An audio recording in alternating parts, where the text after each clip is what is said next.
না, জিমটা যে জিনিসটা আমরা প্ল্যান করেছি, এই জিমটাকে পুরো রেনোভেট করব। জিম এটাই থাকবে, ভেঙে একটু বড় করব, বড় করে পুরো জিনিসটাকে রেনোভেট করে যে ইকুইপমেন্টস গুলো এখন ওয়ার্ল্ডের বেস্ট কোম্পানিজ যেগুলো আছে তাদের সাথে আমরা অলরেডি যোগাযোগ করা শুরু করেছি। তাদের best of the best equipments দিয়ে একটা সুন্দর করে একটা প্রপার ন্যাশনাল টিম বা একটা ন্যাশনাল জিম যেরকম হওয়া উচিত এই জিমটা করে দিব। তার ঠিক সামনে একটা জায়গা দেখবেন যে খালি জায়গা আছে, এই জায়গায় একটা স্টিল স্ট্রাকচার করে এনএসসি পারমিশন নিয়ে স্টিল স্ট্রাকচার করে ওখানে সুইমিং পুল, আইস বাথ আর হট বাথের জন্য একটা ফেসিলিটিস ক্রিয়েট করে দেওয়া হবে with changing room and everything, so that যারা খেলছে তারা তো ইউজ করবেনই, কিন্তু যারা ইনজুরিতে আছেন ওদের জন্য একটা রিকভারির জন্য জায়গা হয়ে যাবে। সো এটাই।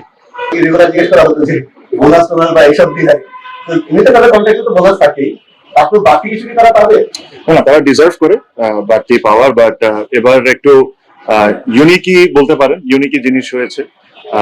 প্লেয়ারদের তরফ থেকেও একটা জিনিস এসেছে যেটা আমি খুব অ্যাপ্রিসিয়েট করি, যে ওরা বলছে যে ভাইয়া বোনাস আমাদের দরকার নেই, বাট আপনি যদি একটা খুব সুন্দর করে একদম best of the best facilities দিয়ে জিমটা আর সাথে সুইমিং পুলটা যদি করে দেন তাহলে আমরা এটা আমাদের বোনাস হিসাবে কাউন্ট করে নিব। সো হ্যাঁ, মানে বোনাসের টাকা না, এটা করতে তো আরো অনেক বেশি টাকা লাগবে, বাট তারা তাদের তরফ থেকে এই কন্ট্রিবিউশনটা করতে চায়। বিকজ আমাদের পক্ষ থেকে আমরা রেডি ছিলাম, যদি বোনাস দেওয়া লাগতো অবশ্যই দিতাম, বিকজ আমার কাছে মনে হয় দে ডিজার্ভ ইট। বাট এই উদ্যোগটা তাদের অ্যাপ্রিসিয়েট অনেকের সবারই করতে হবে, বিকজ তারা খালি নিজেদের কথা চিন্তা করে নাই, এই ফেসিলিটিস তাদের ছোট ভাইরা যারা আন্ডার 19, আন্ডার 23 এইচপি হয়তোবা তারাও এই ফেসিলিটিস গুলো ইউজ করবে। সো আমি তাদেরকে বলেছি যে পৃথিবীর বেস্ট অফ দ্য বেস্ট যে ইকুইপমেন্টস আছে ওগুলা দিয়ে আমরা এই জিমটাকে খুব সুন্দরভাবে জিম করে দিব, প্লাস সামনে সুইমিং পুল করে দিব, সাথে আইস বাথ, হট বাথ এর জন্য যেটা লেটেস্ট যে টেকনোলজি ওটা ইউজ করে, সো দ্যাট বারে বারে আইস এনে আইস বাথ করতে হবে এগুলো করা লাগবে না, মেশিনই অটোমেটিকলি পানিকে ঠান্ডা করবে আর গরম করবে। ওগুলা যত কিছু আছে আমরা করে দেবো, এর মধ্যে আমরা এই জিনিসগুলো প্রসেসগুলো অলরেডি স্টার্ট করে দিয়েছি। সো এটা আমি খুব অ্যাপ্রিসিয়েট করি, প্রত্যেকটা বাংলাদেশি ক্রিকেটার যারা খেলেছেন তাদেরকে ধন্যবাদ জানাতে চাই, যে টাকা হয়তোবা দিলে যতই টাকা দিতাম বোর্ড দিত, আমি তো আর দিতাম না, বোর্ড দিত, ওই টাকাটা হয়তোবা তাদের জন্য লাইফ চেঞ্জিং কোনো কিছু হতো না, বাট তারা ইন রিটার্ন যে জিনিসটা চেয়েছে এই ফেসিলিটিস দিয়ে অনেকের হয়তোবা অনেক ক্রিকেটিং অনেক কিছু ইমপ্রুভ করতে পারে। সো আমি তাদের এই চিন্তাটাকে অ্যাপ্রিসিয়েট করি, আর এই প্রমিসটা আমরা আশা করি যে দ্রুত আমরা এই প্রসেসটা এখন স্টার্ট করে দিব, আর যারা নির্বাচন করে আসবেন, আমি যদি আসি বা অন্য যদি কেউ আসে, তারা এই প্রসেসটা যেরকম তাড়াতাড়ি শেষ করে দেবে।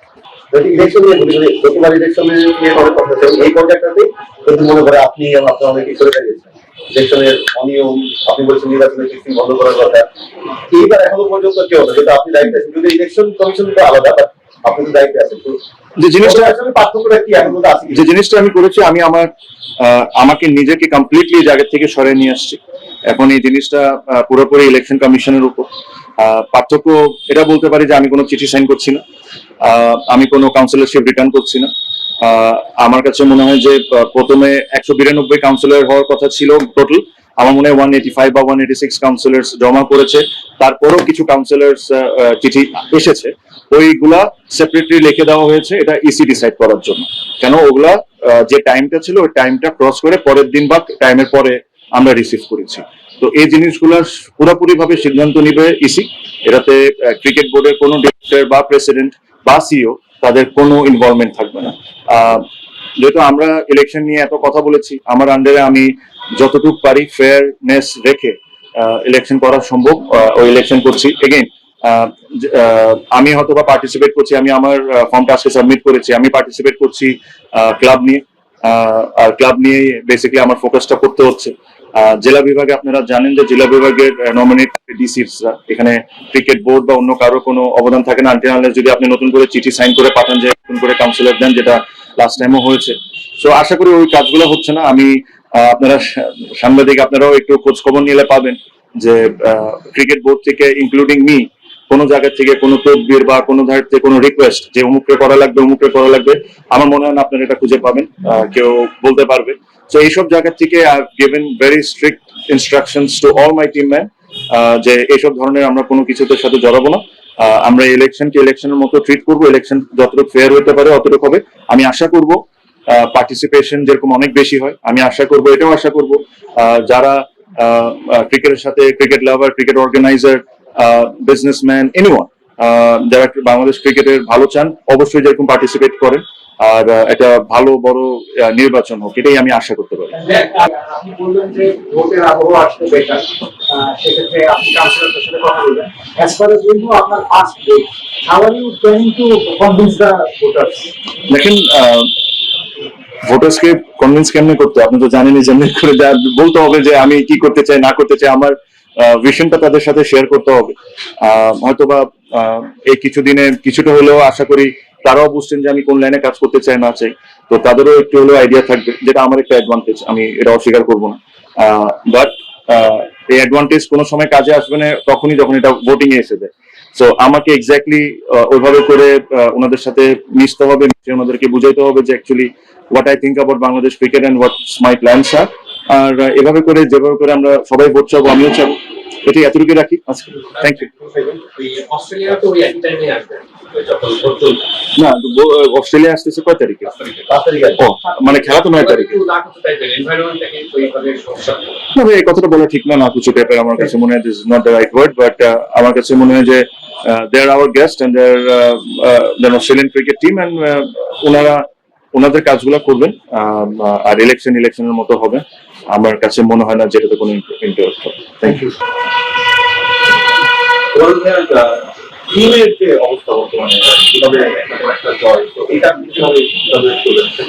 দেখেন, I am sure the team ম্যানেজমেন্টস are doing well. এটা আসলে এখানে আমার কোনো কন্ট্রিবিউশন নাই। আমি হয়তোবা আমি অন্য দায়িত্বগুলো দেখছি। আমি বাংলাদেশ ক্রিকেট টিম নিয়ে আমি কোনো ইনপুট দিই না, আমি কোনো এসব নিয়ে মাথাও কামাই না। আমার কাছে, আমি লাস্ট প্রেস কনফারেন্সে বলেছি যে আমার দায়িত্ব ভিন্ন, ওগুলা আমার জন্য ইম্পর্টেন্ট বেশি। কেমনে প্লেয়ারদের ফ্যাসিলিটিস করে নতুন করে ফ্যাসিলিটিস করে দিব, বা অন্য যেসব জায়গায় জিনিসগুলো রাইট ওয়েতে যাচ্ছে না, ওই প্রসেসগুলো ঠিক করে দেওয়া, এসপি কে নতুন করে কিভাবে করে আনতে পারি, কিভাবে করে প্ল্যান করা, এগুলো সব আমার কাজ। এই কাজগুলোই আমি ফোকাসড। ক্রিকেটের মাঠে যারা জড়িত, তাদেরকে পুরোপুরি অ্যাপ্রিশিয়েট তাদেরকেই করতে হবে। Coaches, support staff, players, everyone, cricket অপারেশনসে ম্যানেজার্স, তাদের সাকসেস এটা। সো ওই অ্যাপ্রিসিয়েশনটা তাদেরই পাওয়া উচিত। তামিম ভাই, ডিস্ট্রিক্ট রেনোভেশন নিয়ে ভাই, এইচপি নিয়ে আমাকে যদি আপনি জিজ্ঞেস করেন যে আমার সবচেয়ে বড় প্ল্যান কি জিনিস নিয়ে, আমার সবচেয়ে বড় প্ল্যান এইচপি কে নিয়ে। আমার সবচেয়ে বড় ইনভেস্টমেন্ট এইচপি কে নিয়েই হবে। আমার প্রত্যেকটা, মানে আমার যদি ফোকাসটার কথা জিজ্ঞেস করেন, তাহলে আমার ফোকাসটা এইচপি কে নিয়ে অনেক বেশি। আমার কাছে মনে হয় যে এইচপি কে পুরোপুরি ভাবে রির্যাম্প করতে হবে, কারণ এটা খুব সিম্পল একটা জিনিস যে আন্ডার-19 পর্যন্ত আমরা একটা সলিড টিম থাকি। আন্ডার-19 থেকে ন্যাশনাল টিম আসা পর্যন্ত যে গ্যাপটা, ফর সাম রিজন আমরা এই গ্যাপটা ফুলফিল করতে পারছি না। এখন কেন করতে পারছি না, এই জিনিসটা খুঁজে বের করা খুব ইম্পর্টেন্ট। আমার কাছে ব্যক্তিগতভাবে মনে হয় যে এইচপি কে যদি আমি এজ লিমিটটা বের করে দিই, যদি এখানে কোনো এজ লিমিট থাকতে পারবে না, তাহলে এটা একটা জিনিস চেষ্টা করে দেখা যায়। বিকজ আমি এটাও গ্যারান্টি আপনাকে দিতে পারবো না যে আমি এইচপি কে যদি সব দিক থেকে ফিক্স করে ফেলি, হয়তো এই সমস্যাটা সমাধান হয়ে যাবে, but there is nothing wrong in trying. আমরা যদি চেষ্টাই না করি, তাহলে তো বুঝবো না যে আসলে এই ঝামেলাটা কেন হচ্ছে। কিছু কিছু ডিসিশন আপনারা গেম ডেভেলপমেন্টের চেয়ারম্যান থেকেও পাবেন, কিছু কিছু নতুন জিনিসও অ্যাড করা হচ্ছে গেম ডেভেলপমেন্টের সাথে। বাট এইচপি নিয়ে আমি যেভাবে করে প্ল্যান করছি, আপনারা জানেন যে মোহাম্মদ সালাউদ্দিনকে আমরা হেড অফ এইচপি করেছি। সো উনি এই দায়িত্বে থাকবেন। Time to time I am sure HP কে নিয়ে আমি একদিন আলাদা প্রেস কনফারেন্স করে আমি পুরো ডিটেলসে আপনাদেরকে বলতে পারবো যে অ্যাকচুয়ালি আমাদের প্ল্যানটা কি। এখন অ্যাকচুয়ালি এটা ফেয়ার হবে না, যেহেতু এখনো প্ল্যানে এটা কাগজ কলমের অবস্থায়। তো এই জিনিসটা যখন আমার কাছে পুরোপুরি ভাবে রেডি থাকবে, তখন আমি ইনশাল্লাহ আপনাদের সাথে এই জিনিসটা শেয়ার করবো। যদি আমি আসি, আর যদি আমি না আসি, যে আসবে সে শেয়ার করবে। তামিম ভাই, আমরা এখন প্রিন্সিপাল টাইম অলরেডি জমা দিয়েছি। আমি জানি না আপনি তো আপনি কি মনে করছেন যে লড়াইটা হাঁটাহাঁটি হবে? অবশ্যই, মানে election is always challenging, election always challenging, and একটা কম্পিটিশন থাকলেই ভালো। আমার কাছে মনে হয় যে যদি আপনার এই নাম্বারটা সঠিক হয়ে থাকে 20 জন, তাহলে তো এটা বোঝাই যাচ্ছে যে একটা ফাইট তো হবে। আই এম শিওর সবাই সবার তরফ থেকে যেভাবে করে কাউন্সিলর গুলোকে ভোট চাওয়া যেটা দরকার ওভাবে করবে। আই হোপফুল যে একটা ভালো ইলেকশন হবে। তাহলে আপনি কি কোনো প্যানেল করবেন, মানে এরকম কোনো প্ল্যান আছে যে আপনারা একটা প্যানেল? জি না আমার কাছে মনে হয় যে এখন পর্যন্ত আমার এরকম কোনো সার্চ প্ল্যানস নাই। আশা করি একটা ওপেন ইলেকশন হবে, সবাই পার্টিসিপেট করবে, সবাই সবার মতো করে ভোট চাবে। বাট আমি একটা জিনিস করার চেষ্টা করব, যারা আজকের দিনের পর তো বোঝা যাবে যে কয়জন অ্যাকচুয়ালি পার্টিসিপেট করছে। সবার সাথে একটু কন্ট্যাক্ট করে যদি আমরা একটা অনুষ্ঠান করতে পারি যেখানে 76টা ক্লাবকে ডেকে সবাই সবার মতো করে ভোট চাক, ওটা 20 জন হোক বা 22 জন হোক, যতজনই পার্টিসিপেশন হোক, তাহলে একটা জিনিসটা ইলেকশনের একটা সুন্দর ভাইব আসে। এটা আমি অবশ্যই তাদেরকে প্রস্তাব দিব, যদি বাকি সবাই এগ্রি করেন তাহলে এটা হলে আপনাদেরকেও দাওয়াত দেওয়া হবে। তাহলে এটা হলে একটা সুন্দর জিনিস দেখাবে যে সবাই সবার মতো করে একটা স্পিচ দিল বা সবার কাছে ভোট চাইলো। এটা যদি 20 জন হয় 20 জন, যদি 25 জন হয় 25 জন, এটা তো আমি করতে পারি। জেলা বিভাগ তো আসলে পুরো সেপারেট একটা ইস্যু, এটা ডিসি ডিসাইড করে, এখন তো আমি চাইলেও কাজ করতে পারবো না। সব ধরনের খেলার খবর পেতে সাবস্ক্রাইব করুন, সঙ্গে থাকুন খেলার পাতার।